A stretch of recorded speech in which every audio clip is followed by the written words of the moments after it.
What would you do if your child's life was in danger, and the one person who should be helping was making everything worse? In today's story, a father's calm competence in the face of his ex-wife's dangerous ignorance is a masterclass in protecting what matters most. I'm divorced, and my main focus is making sure I'm not being unreasonable with my ex-wife, Chloe, but lately, I've been feeling deeply worried about my kid's health. We have a 5-year-old son, Noah, who is a type 1 diabetic. He was diagnosed on his first birthday, so we've been managing this for 4 years now. This year, he got the Omnipod system, which is a wearable insulin pump, and all 3 of us went through the training on how to use it. I woke up on Monday morning to a series of frantic texts from Chloe. She said Noah's blood sugar had been alarmingly high, ranging from 425 to over 525, all night since 11 p.m. For context, a normal reading is around 85. It was now 6 a.m.,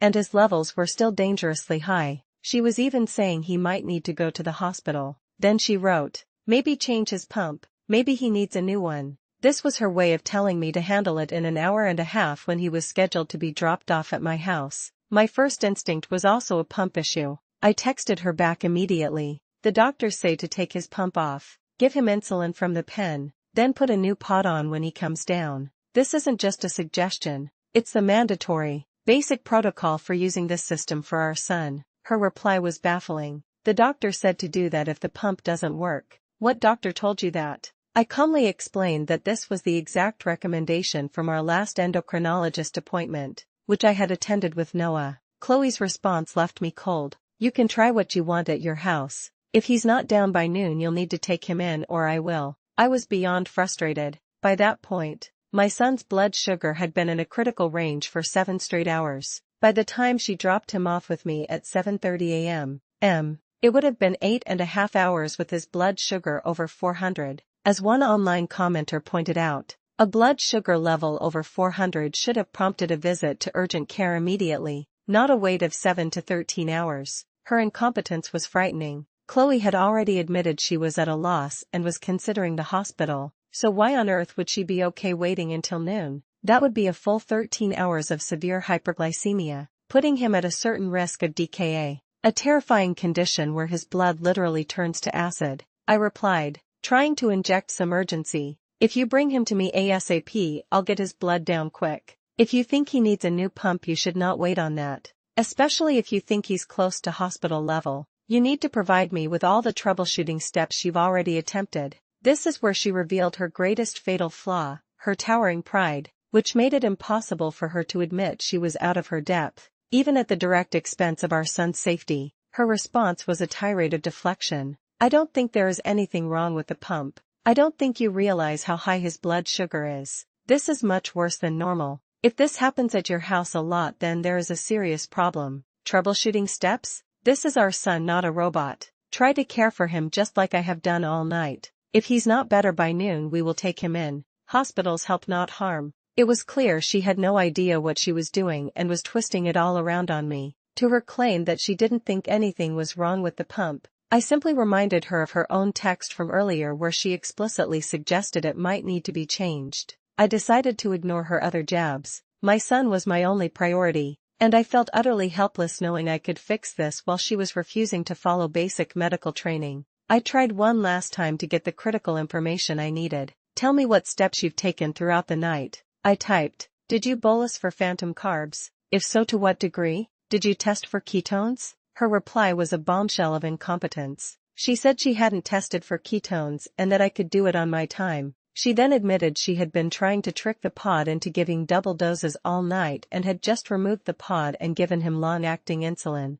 which is completely the wrong type of insulin for this situation. He needed short-acting insulin to bring his levels down quickly. I pressed for details. "What time did you give the long-acting insulin? What was the dose? What was his blood sugar at that time? When did you notice he was first high? What did he eat yesterday, specifically before bed?" Her response was another deflection. "Calm down. If this is too much for you, I'll take the whole day off and take care of him myself if you prefer." I simply replied, "I am the definition of calm. You are not providing the right details." In the end, she answered none of my questions. When she finally dropped Noah off, I discovered she had never even given him a corrective shot from the insulin pen at all. I immediately checked his blood manually, administered the correct dosage of short-acting insulin from his pen, and called the endocrinologist team for guidance. Within 2 hours, my son was perfectly healthy and his blood sugar was back in a normal range. But the story doesn't end there. It seems my success was an insult to Chloe's pride. She became defensive and demanded that I take Noah to the hospital, even though he was now perfectly healthy. His own endocrinologist was on the phone with me, saying it wasn't necessary,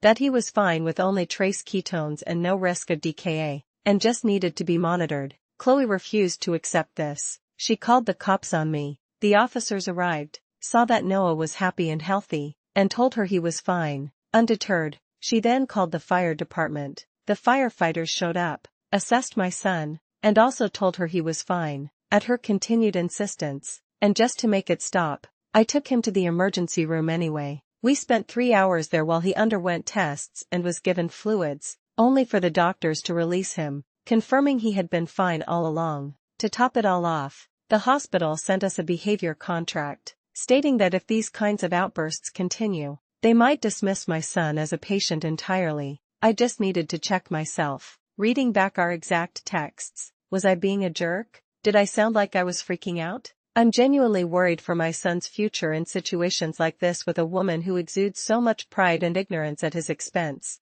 I might have to go back to court and fight for sole medical decision-making to protect him, but I needed to know if I was part of the problem first. This story is a stark reminder that when it comes to a child's health, knowledge and calm action must always triumph over ego and defensiveness. True parenting means putting a child's well-being above all else, especially one's own pride. When co-parenting involves a child's serious medical needs, where do you draw the line between trusting your co-parent and intervening to protect your child? Let us know your thoughts in the comments below.